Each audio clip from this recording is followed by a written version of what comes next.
మహాగణాధిపతయే నమః. ఓం గురుభ్యో నమః. ఓం శ్రీమాత్రే నమః. పరమేశ్వర స్వరూపమైనటువంటి జ్యోతిష, వాస్తు మరియు ఇతర అనేకమైనటువంటి శాస్త్రములను మనకు అందించినటువంటి మహర్షులకి నమస్కారం. హయగ్రీవ హయగ్రీవ హయగ్రీవేతి యో వదేత్ తస్య నిస్సరతే వాణీ జహ్నుకన్యా ప్రవాహవత్.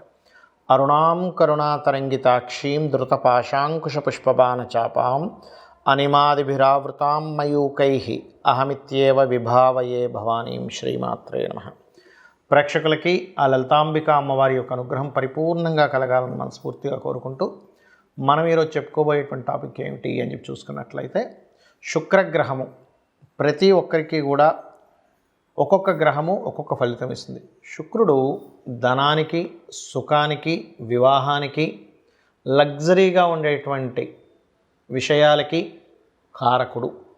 కాబట్టి మీకు గనక శుక్రగ్రహ అనుగ్రహం కావాలి, ప్రతి ఒక్కరూ కోరుకుంటారు శుక్రగ్రహ అనుగ్రహం కావాలండి, నాకు శుక్రమహర్దశ నడుస్తుందంటే ఓ మంచి దశ అనుకుంటారు. కానీ ఆ శుక్రదశ ఒక్కోసారి కొంతమందికి యోగించదు, కొంతమందికి యోగిస్తుంది. ఇప్పుడు ఆ శుక్రుడు యోగించాలంటే ఏం చేయాలి, ఏ దేవతారాధన ఎలా చేసుకోవాలి, అదేవిధంగా మీ లగ్నం నుంచి శుక్రుడు ఎన్నోధిపతి అవుతాడు, ఎన్నోధిపతి అయినందుకు ఎటువంటి ఫలితాలు ఇస్తాడు, అదేవిధంగా మీకు శుక్రుడు ఫలానా గ్రహంతో కలిసినప్పుడు ఎటువంటి ఫలితాలు వస్తాయి. శుక్రుడు సహజంగానే వివాహ, భార్యాకారకుడు, ధనకారకుడు అని చెప్పుకున్నాం. కాబట్టి దీనికి సంబంధించినటువంటి పూర్తి వివరణ మనం ఈ యొక్క వీడియోలో చూద్దాం. అయితే ఈ విషయాలు ఏవైతే ఉన్నాయో చెప్తుంది నేనైనప్పటికీ కూడా చెప్పేస్తుంది సాక్షాత్ లలిత అమ్మవారిగా భావిస్తూ ఒక్కొక్క లగ్నము, లగ్నం తెలియని వారి రాశి నుంచి మనం చూసుకుందాం. ముందుగా మేషలగ్నం. మేషలగ్నానికి శుక్రుడు ధనాధిపతి, సహజంగానే ధనాధిపతి అవుతాడు. వేరే వేరే వాటికి వేరే వేరే అయినప్పటికీ కూడా సహజంగా అందరికీ ధనాధిపతి అయిన మేషలగ్నానికి ప్రత్యేకంగా ధనస్థానాధిపతి మరియు భార్యాకారకుడు అవుతాడు. అంటే భార్య కావచ్చు, భర్త కావచ్చు, గుర్తుపెట్టుకోండి. అయితే స్పెసిఫిక్గా శుక్రుడికి స్త్రీతత్వ సంబంధించినటువంటి కారకత్వం ఆపాదించబడింది కాబట్టి భార్యాకారకుడుగా ఎక్కువ తీసుకోవాలి. మరి ఈ శుక్రుడు కనుక మీకు ఉదాహరణకి మీ జన్మజాతకంలో శుక్రుడు రెండవ అధిపతి అయినటువంటి శుక్రుడు స్పాయిల్ అయ్యాడు. స్పాయిల్ అవ్వడం అంటే ఏంటి, ఏ కేతువుతోనో లేకపోతే పాపగ్రహాలతోనో కలిశాడు అనుకోండి. అప్పుడు ఏంటి, కుటుంబ కారకుడు అయ్యాడు, ధనాధిపతి అయ్యాడు, నేత్రాలకు కారకుడు అయ్యాడు, వివాహానికి కారకుడు అయ్యాడు, భార్యాకారకుడు అలా అయ్యాడు, స్త్రీ కారకుడు కూడా అవుతూ ఉంటాడు శుక్రుడు. అలాంటప్పుడు ఏం జరుగుతుంది, ఒకవేళ పాపగ్రహాలతో ఉంది, ఒకవేళ మీ జాతకమే తెలియదు అనుకోండి, పాపగ్రహాలతో ఉంది అనే ఎలా సంకేతము అంటే వివాహం సంబంధించిన విషయంలో గొడవలు అవుతూ ఉంటాయి. వివాహము అనగానే గొడవ అవుతూ ఉంటుంది, లేదా ధన సంబంధించిన విషయాల్లో గొడవ అవుతూ ఉంటుంది, లేదా కుటుంబ సభ్యులతో గొడవలు అవుతూ ఉంటాయి. అలాంటప్పుడు ఏం చేయాలి, ఏమండి నాకు ఎంత కష్టపడుతున్నా సరే నాకు ధన సంబంధించిన విషయంలో చాలా ఇబ్బంది వస్తుంది అనుకున్నప్పుడు మీరు చేయవలసింది ఏమిటంటే, ముఖ్యంగా గొడవలు అవుతున్నాయంటే కుజ, శని, శుక్ర ఈ 3 గ్రహాల దగ్గర దీపారాధన చేయండి. లేదండి ప్రతిసారి నాకు మనీ స్ట్రక్ అయిపోతుంది, చాలామంది అంటుంటారు. మీ లగ్నానికి ధనాధిపతి కదా, ఈ ధనాధిపతి శుక్రుడు వెళ్ళి కేతువుతో కలిసాడు. కేతు ఇజ్ కారక ఆఫ్ స్ట్రకింగ్, అంటే ఏదైనా ఒక బ్లాక్ అవ్వడం అన్నమాట, బ్లాకింగ్ యోగాస్ అంటూ ఉంటారు. ఆ రకంగా బ్లాక్ అవుతూ ఉంటాయి. అప్పుడు మీరు ఏం చేయాలి, లక్ష్మీ గణపతి యొక్క ఆరాధన చేయాలి. అయితే మీకు ధనాధిపతి అయినటువంటి శుక్రుడు ధనస్థానంలోనే ఉన్నాడు అనుకోండి ఉదాహరణకి, అప్పుడు మీకు వ్యాపారాల మూలంగా బాగా కలిసి వస్తుంది, గుర్తుపెట్టుకోండి. అలా కాదు సప్తమంలో ఉన్నాడు ఉదాహరణకి, అప్పుడు సప్తమంలో ఉన్నా సరే వ్యాపారాల మూలంగా కలిసి రావడం జరుగుతుంది శుక్రుడు. అయితే ఈ సప్తమంలో ఉన్నప్పుడు మాత్రం ఏమవుతుంటుందంటే మీరు విదేశాలకు వెళ్ళడం ద్వారా బాగా సంపాదిస్తారు. అయితే ఇక్కడ విదేశాలకు వెళ్ళడం ద్వారా సంపాదిస్తారు అంటే అక్కడ విదేశీ యోగం కూడా యాక్టివ్ అయి ఉండాలి. ఎందుకంటే శుక్రుడు సప్తమంలో ఉన్న వాళ్ళు విదేశాలకు వెళ్ళే వాళ్ళు ఉంటారు, విదేశాలకు వెళ్లకుండా కూడా సంపాదించే వాళ్ళు ఉంటారు ఇక్కడ నుంచి. అయితే ఇక్కడ ఒక డిఫరెన్స్ ఏంటంటే మీకు విదేశీ యోగం ఉందా లేదా ఈజ్ మోస్ట్ ఇంపార్టెంట్. ఆ యోగము ఫామ్ అయిందా లేదా ఒక ఫార్ములా అనమాట. మనకి మ్యాథమెటిక్స్లో ఎలా అయితే ఫార్ములాస్ ఉంటాయో దీనికి కూడా ఆస్ట్రాలజీ ఒక ఫార్ములా ఉంటుంది. ఓకే, ఈ రెండో అధిపతి విదేశీ యోగంతో కనెక్ట్ అయ్యాడా, స్వదేశీ యోగంతో కనెక్ట్ అయ్యాడా చూసుకోవాలి. అదేవిధంగా మరి కొంతమందికి ఇదే శుక్రుడు 3లో ఉంటాడు.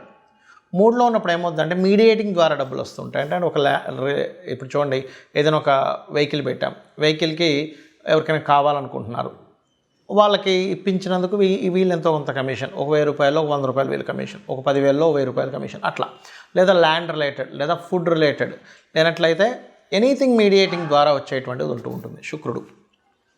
అలా కాకుండా కొంతమందికి చంద్రస్థానంలో ఉంటూ ఉంటాడు, అంటే సర్క్యులేషన్, మనీ సర్క్యులేషన్. అంటే కొంతమందికి చంద్రస్థానంలో ఉన్నప్పుడు ఏమవుతుందంటే అప్పులు ఇవ్వడం, తీసుకోవడం ఇట్లాంటి వాటి ద్వారా. అయితే ఇక్కడ ఒక విషయం ఏంటంటే మేషలగ్నానికి ఒకటి గుర్తుపెట్టుకోండి, వీళ్ళ పూర్వజన్మ కర్మంతా కూడా అప్పులు ఇవ్వడం తీసుకోవడం మీదే ఇరుక్కుపోతుంటాడు. కాబట్టి పర్టికులర్గా మీకు బుధుడు ఎలా ఉన్నాడో చూసుకోవాలి. చిట్ ఫండ్స్ కానీ డైలీ రిలేటెడ్ సంబంధించిన ఏదైనా సరే మీరు నడిపేటప్పుడు ఇదే శుక్రుడు కనుక మీకు పంచమ స్థానంలో ఉన్నాడు అనుకోండి, అప్పుడు మళ్ళీ ఏమవుతుంది అంటే గవర్నమెంట్ రిలేటెడ్ వాటి మూలంగా, ఎందుకంటే రవి రాశి కదా, అందుకని ఆ రకంగా ఇస్తూ ఉంటుంది. కాబట్టి ఇక్కడ ఏంటంటే శుక్రుడు ఎక్కడున్నాడు అనేది మోస్ట్ ఇంపార్టెంట్. అదే 6లో ఉన్నాడు అప్పుడు మళ్ళీ కొంత అయితే ఇక్కడ ఏంటి 6లో ఉన్నప్పుడు 6లో ఇంకేదైనా గ్రహం ఉందా, మేషం నుంచి 6వ స్థానంలో అంటే కన్యారాశిలో ఏదైనా గ్రహం ఉందా అనేటువంటి చూసుకోవాలి. ఏ గ్రహం లేదా నీట్గా ఉందంటే జాబ్ పరంగా, బ్యాంకింగ్ పరంగా, ఇట్లాంటి వాటి పరంగా కూడా వెళ్ళడం జరుగుతూ ఉంటుంది. అయితే ఇక్కడ ఏంటంటే ఒకటి గుర్తుపెట్టుకోవాల్సింది, సహజంగా శుక్రుడు బాగున్నాడు మేష లగ్నానికంటే జీవిత భాగస్వామి వచ్చినప్పటి నుంచి చాలా బాగుంటుంది. అలా కాకుండా అష్టమంలో ఉన్నాడు అప్పుడు ఏమవుతుంటుంది, సర్వసాధారణంగా భూముల మూలంగా ఇట్లాంటి వాటి మూలంగా కలిసి రావడం జరుగుతూ ఉంటుంది. గురు రాశుల్లో ఉంటేనేమో టీచింగ్ రిలేటెడ్ వాటి మూలంగా ధనం వస్తుంది. శని రాశులు అంటే మకర కుంభాల్లో ఉన్నప్పుడు, మకరంలో ఉంటేనేమో జాబు, కుంభంలో ఉంటేనేమో బిజినెస్ పరంగాను, ఈ రకంగా మీనంలో ఉన్నా సరే ఏదైనా సరే టీచింగ్ ట్రైనింగ్స్ ద్వారా. అయితే ఇక్కడ ఏంటంటే మీకు అసలు ఫార్మింగ్ ఎలా జరిగింది, ఇంకా వేరే వేరే భావాధిపతుల యొక్క కనెక్టివిటీ ఎలా ఉందనేటువంటిది చూసుకోవాలి. అయితే మీరు ప్రత్యేకంగా మీకు ధనయోగం బాగా కలగాలంటే లక్ష్మీ గణపతి యొక్క ఆరాధన చేయండి. చాలామందికి శుక్ర సంబంధించినటువంటి మహాదశలు వచ్చినప్పుడు యోగించదు. ఎందుకు యోగించదో కూడా చెప్తా ఇప్పుడు నేను మీకు.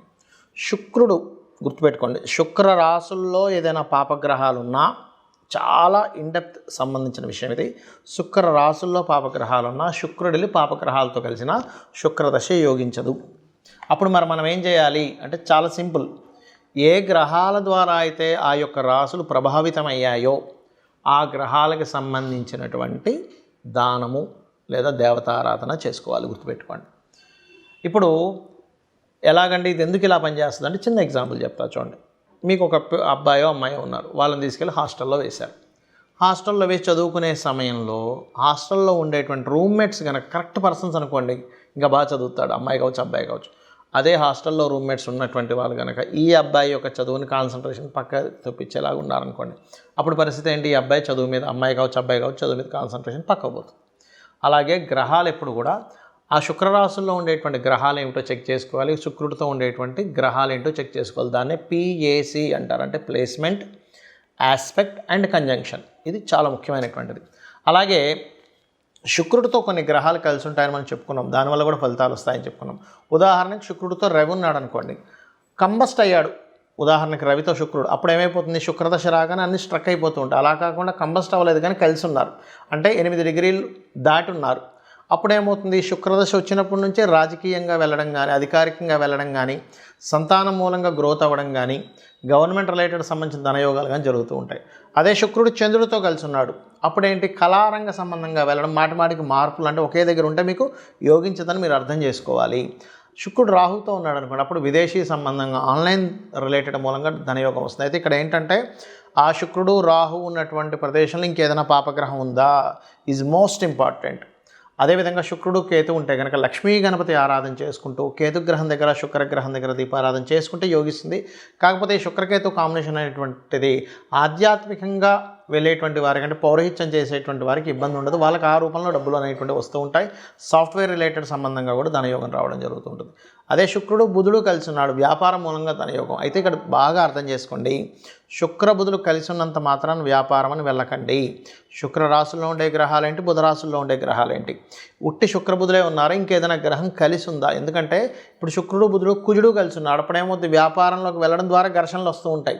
చాలా ఇంపార్టెంట్ ఇది, ఎందుకంటే ఒక ప్లానెట్ ఒక రిజల్ట్ ఇస్తుంది అన్నప్పుడు అది ఇంకా ఏ ప్లానెట్తో కలిసి ఉంది, అది ఏమి ఇవ్వబోతుంది, ఒక వ్యక్తి ఒక దాంట్లోకి అడుగు పెడుతున్నాడు అన్నప్పుడు ఆ అడుగు పెట్టినప్పుడు జరిగేటువంటి ఫలితాలు ఏమిటి, ఎలా ఉంటాయి అనేటువంటిది చాలా క్లీన్గా అబ్జర్వ్ చేయాలి.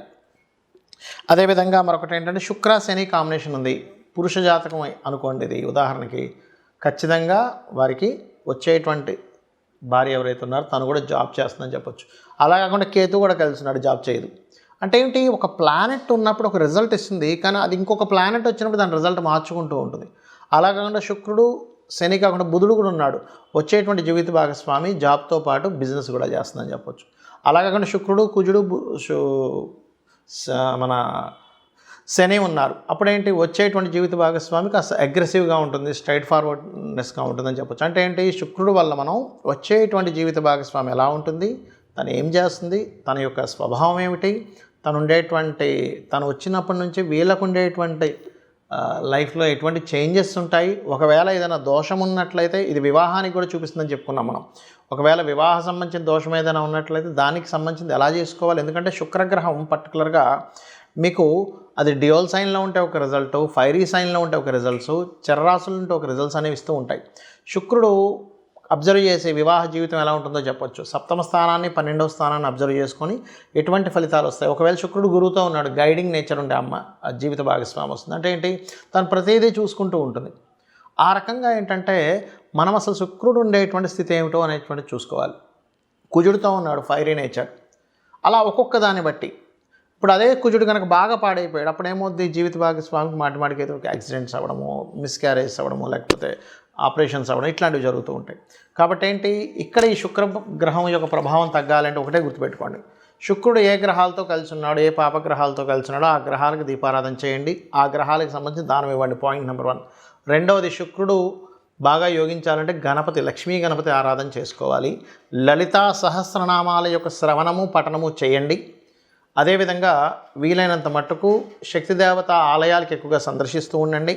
మరియు గోవుకి శుక్రవారం పూట చపాతీ, అంటే నూనె వేయకుండా ఉండేటువంటి చపాతీ మీద చక్కగా తేనెను పూసి 3 చపాతీలు తీసుకుని దంచిన ముక్కలుగా చేసి శుక్రుడికి సంబంధించినటువంటి శుక్రుడు అధిష్టాన దేవత అమ్మవారి నామాలు చదువుతూ లలితాహాస నామాలు కావచ్చు, ఓం లక్ష్మీదేవి అయిన నమః అనుకుంటూ గోవుకు తినిపించండి. దీనివల్ల ఏమవుతుందంటే శుక్రుడి యొక్క అనుగ్రహం కలిగిందనుకోండి, ధనము, చక్కగా సుఖాలు, భోగాలు, భార్య ద్వారా అనుకూలత, వివాహం ద్వారా అనుకూలత కలుగుతుంది.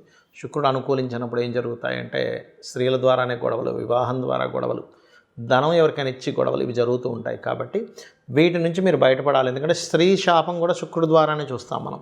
ఇవి జరగాలంటే నిత్యము అమ్మవారి ఆరాధన చేయండి. శుక్రగ్రహం యోగిస్తుంది. తద్వారా మీ యొక్క జీవితంలో సుఖము, సంతోషము, ధనప్రాప్తి అన్నీ కూడా కలుగుతాయి. కలగాలని మనస్ఫూర్తి కోరుకుంటూ శ్రీమాత్రే నమః.